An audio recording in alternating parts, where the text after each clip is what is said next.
Hello guys! Maulan nga ngayon so naisipan kong magluto ng adobo sa gata na native na manok.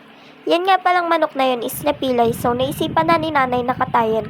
Ang una ko nga palang ginawa is nagayat ako ng luya. Hinugasan ko yan syempre. Sinunod ko naman ang sibuyas. Niwahiwa ko lang yan. 2 sibuyas nga pala yung ginamit ko dyan. At next naman is yung bawang. Pinitpit ko muna siya para madaling balatan at iniwahiwa ko na ng ganyan. After ko nga pala hiwain yung mga sangkap, ay sinimulan ko ng magparingas ng kahoy. Diyan kasi ako magluluto at matagal palambutin ang karne ng manok. Nung mainit na, nilagay ko na yung kaserola at naglagay na ako ng mantika. Nung mainit na yung mantika, nilagay ko na yung luya. After nyan, sinunod ko naman ang sibuyas, bawang.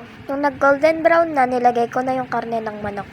Ginisa-gisa ko lang yan. So, habang nagigisa ako, may batang makulit. Yan, nagarutan pa silang maglola. Yan, for the pa-cute ang mga person, sabi ko mag-hi siya, pero yan, ayaw niya. Habang naghaharutan kami, yan, si nanay binuksan na yung nyog. At ayan, tumapon pa nga sa kanya yung sabaw. Hindi nga pala ako dyan ng sabaw ng nyog.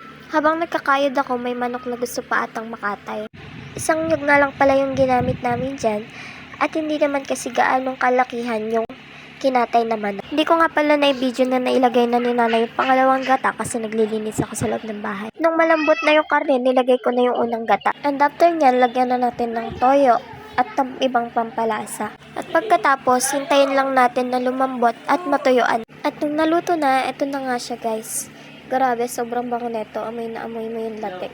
Sigurado, mapaparami na naman kain ko neto. Bye-bye diet muna tayo. Kain!